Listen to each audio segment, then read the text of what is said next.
Selamat pagi para netizen dimanapun kita berada, salam inspirasi bagi kita semua. Dihebohkan hari ini terkait dengan berita yang luar biasa dari Warta Ekonomi, yaitu Ustadz Yusuf Mansur nyalek lewat Perindo di pemilu 2024. Pengamat jujur banget, sulit kasih dampak elektoral. Jadi kalau menurut saya pribadi ya, Ustadz Yusuf Mansur itu tidak harus nyalek begitu kan, karena ini adalah posisi Ustadz. Memang demokrasi kita memberikan kebebasan, tapi perlu diingat kalau Ustadz itu nanti masuk ke parlemen, kemudian menjadi anggota legislatif, ya bukan dipanggil Ustadz lagi, tapi dipanggil Pak Yusuf begitu kan, kira-kira seperti itu. Dan perlu diingat bahwa lebih fokus dakwah aja, kira-kira saya menganalisa seperti itu. Dan bahkan komentar-komentar pedas dari netizen sangat luar biasa sekali seperti ini. Ini yang komentar-komentar netizen sangat pedas sekali. Dari Didam, Perindo sebagai partai baru untuk bisa lolos standar minimal seruan seharusnya sangat hati-hati dalam meloloskan seorang caleg, apalagi kalau mau koalisi dengan Nasdem, PKS dan Demokrat untuk usung Pak Anies, maka bisa blunder dan kontraproduktif. Belum jadi wakil rakyat saja sudah menyedot habis uang korban. Kalau sudah jadi wakil rakyat, bisa-bisa kemungkinan menyedot habis uang rakyat. Apa yang saya bacakan inilah komentar-komentar netizen ya. Biarkan Mansur kampanye, rakyat juga harus kampanye, kandangin Mansur. Nama baik pribadi aja, kalau gue deketin orang itu jadi ke bawah JLK. Apalagi itu nama baik sebuah partai yang mau besar kalau salah minang orang. Jangan ke pengadilan pengaduan kasusnya. Untuk masalah Ucup ini harus langsung ke pihak Bareskrim Polri aja buat laporan kasusnya. Kita dibiarin aja dia ikut ke dunia politik, lalu jangan pilih dia. Biar habis duitnya dimakan kekejaman dunia politik, lalu tidak berhasil jadi anggota legislatif. Hati-hati ini komentar-komentar netizen ya. Semoga jadi anggota DPR, jadinya mudah tinggal geruduk aja, tagih uang investasi batubara. Biarkan aja Babi Yusuf Mansur habiskan uangnya untuk nyalek, toh nggak dipilih rakyat. Satu kata, jangan dipilih Ucup penipu. Bahaya kalau Ucup jadi caleg dapat berakibat jualan ayat di DPR. Inilah komentar-komentar netizen ya, apa yang saya bacakan begitu kan. Ini wajar aja masih satu circle, ngomongannya aja di hadapan lot. Begitu bagi kamu mungkin lucu dan gak habis pikir, bagi mereka dan biasa aja karena bukan masalah besar. Emang siapapun kamu semua bisa menganggalkan rencana mereka. Mau bukan caleg tapi dijadikan pilek demam. Ya bagus, biasanya digeruduk, dikabur. Kalau jadi capres di kampanye dan gak akan susah kalau digeruduk. Biar dicalonkan kalau tidak ada yang milih dan tidak jadi presiden. Inilah komentar-komentar netizen, ada yang pro dan ada yang kontra begitu kan. Tetapi yang saya lihat ini adalah kontra sekali kepada Yusuf Mansur begitu. Kenapa? Karena mungkin dengan informasi spekulasi di masyarakat ya, yang terkait dengan kasus itu mungkin ya bisa teratasi atau apa, saya tidak tahu begitu kan. Tetapi faktanya netizen banyak yang tidak setuju kepada Yusuf Mansur. Ini orang sinting, jangan dijadikan caleg. Ini hati-hati, takut habis duit rakyat ya. Biarin aja si Mansur jadi caleg lebih mantap, dan biar kejang-kejang sekalian pro korban. Perindo mau bunuh diri, musibah dahsyat kalau sampai benar mencalonkan Yusuf Mansur. Rusak tatanan, rusak sistem negara, dan bukan bagi-bagi duit, malah ngeruk dan pengikutnya. Inilah komentar-komentar netizen begitu kan. Sangat antusias sekali menyambut ketika Pak Yusuf Mansur ingin jadi caleg. Tetapi perlu diingat netizen sangat luar biasa begitu kan. Ini bahkan ini si Ucup nyalon caleg, siapa yang mau nyoblos? Kami rakyat sudah tahu borok si Ucup, seenaknya caleg harus dari suara rakyat dong. Mau heran, mau bengong, mau protes, mau bengong, mau gila aja, bagaimana uang itu terjadi di negara Konova. Ustadz Yusuf Mansur adalah orang baik, banyak hater aja, jangan kemakan hoax. Ini adalah yang saya bacakan pro dan kontra di komentar-komentar YouTube ya. Heritano melakukan blunder dan ini bisa merusak citra Partai Perindo. Hati-hati Pak Heri Tano, entar dimintain sedekah diajak berinvestasi bodong. Ucup halu mau kelewatan ini. Tetapi yang lebih viral lagi beritanya seperti ini. Ini beritanya, heboh Ustadz Yusuf Mansur nyalek lewat Perindo di pemilu 2024. Pengamat jujur banget, sulit kasih dampak elektoral. Dan bahkan di lain di guide jadi caleg Perindo 2024, Ustadz Yusuf Mansur ngaku sudah persiapan.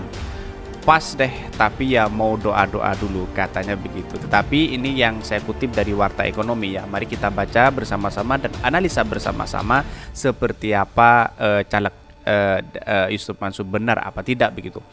Ustadz Yusuf Mansur diperkenalkan sebagai calon legislatif caleg Partai Perindo pada pemilihan umum pemilu 2024. Hal ini yang kemudian seketika menjadi perbincangan dan menuai kehebohan di media sosial hingga ditanggapi oleh Direktur Eksekutif para Sindikat Ari Nur Cahyo. Ari menilai pencalekan Yusuf Mansur tersebut tidak akan bergerak elektoral Perindo. Pencalekan hanya satu variabel saja yang membentuk tingkat pengenalan dan keterpilihan partai. Karena itu kuncinya untuk mobilisasi pemilihan adalah bagaimana mengintegrasikan pencalekan siapapun calegnya termasuk Yusuf Mansur dengan branding dan program partai, kata Ari dari wartawan. Ia menekankan upaya mengintegrasikan itu merupakan langkah yang konstruktif dalam membentuk elektoral. Di sana kekuatan partai akan saling menguatkan baik partai maupun caleg.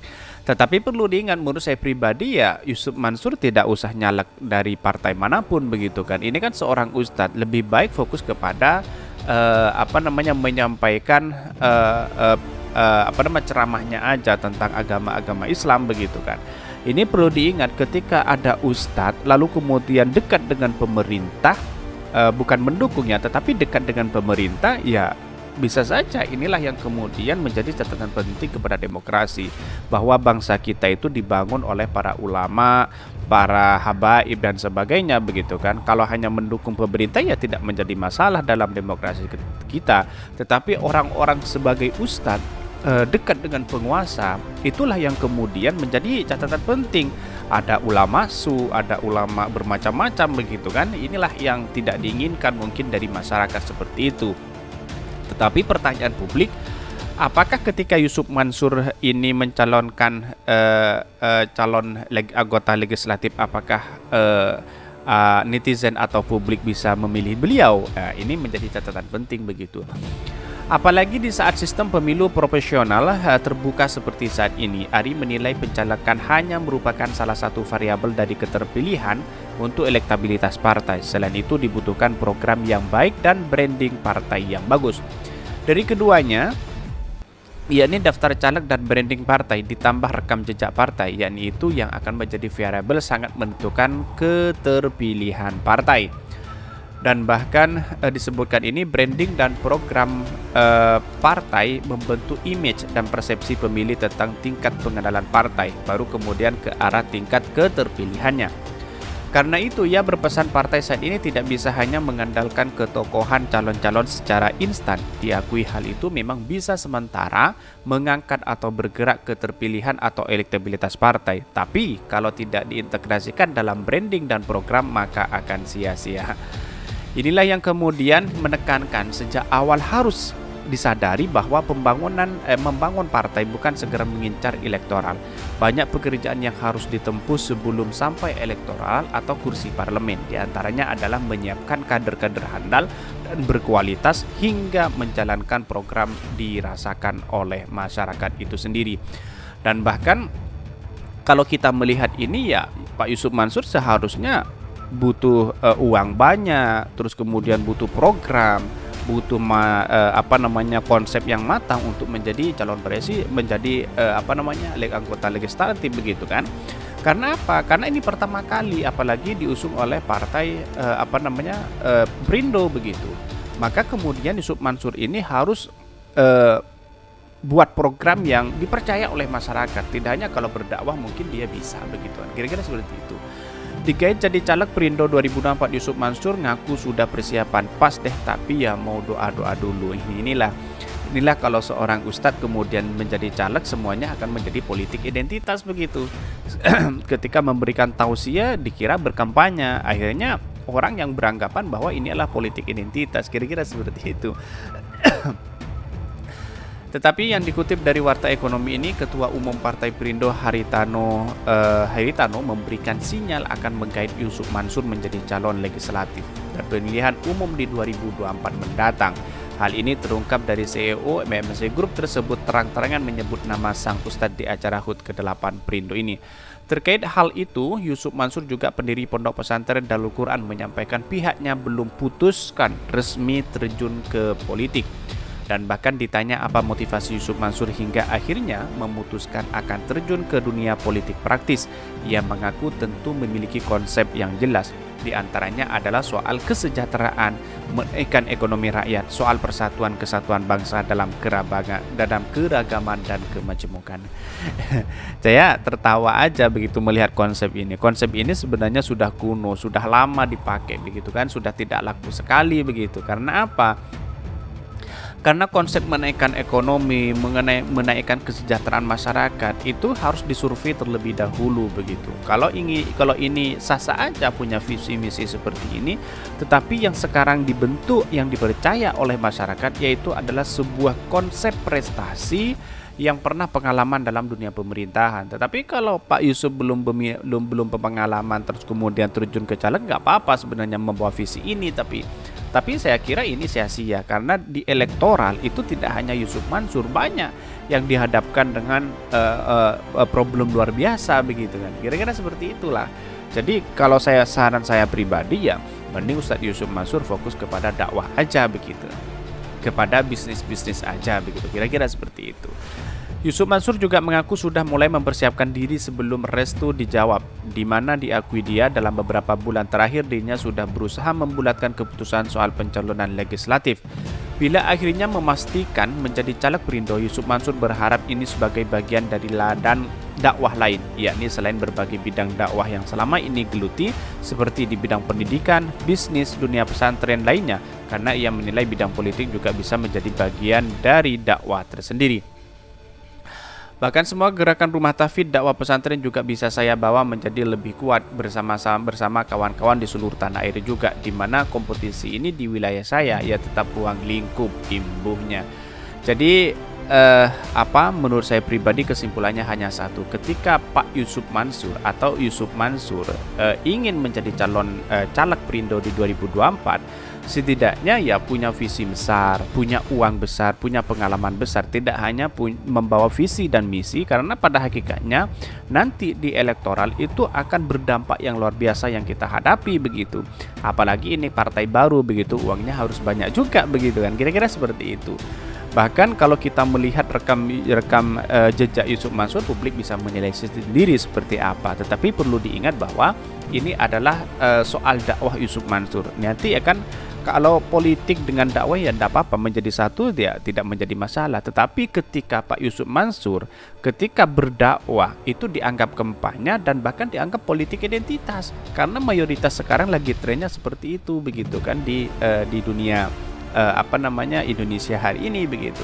Inilah yang menunjukkan bahwa ya menurut saya pribadi kesimpulannya hanya satu kepada Yusuf Mansur. Lebih baik Yusuf Mansur fokus kepada dakwahnya saja begitu kan. Ini menjadi catatan penting begitu. Kalau menjadi seorang pendakwah ya mungkin bisa seperti ini. Atau jangan-jangan diiming-imingi dengan berbagai hal, bisa jadi seperti itu, wallahu a'lam. Tapi perlu diingat bahwa kesimpulannya hanya satu. Pak Yusuf Mansur sebagai seorang pendakwah lebih baik melanjutkan pendakwah, tidak tertarik pada dunia politik. Tetapi kalau dekat dengan penguasa, ya wallahu a'lam, saya tidak tahu.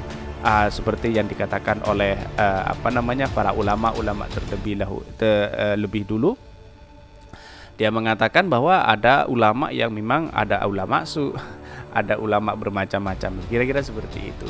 Mungkin itu yang kami sampaikan. Tonton terus channel Khodari Podcast Rakyat ini karena ada berita-berita menarik dan viral setiap harinya. Salam para netizen, salam inspirasi bagi kita semua. Jangan lupa di subscribe channel YouTube Khodari Podcast Rakyat ini.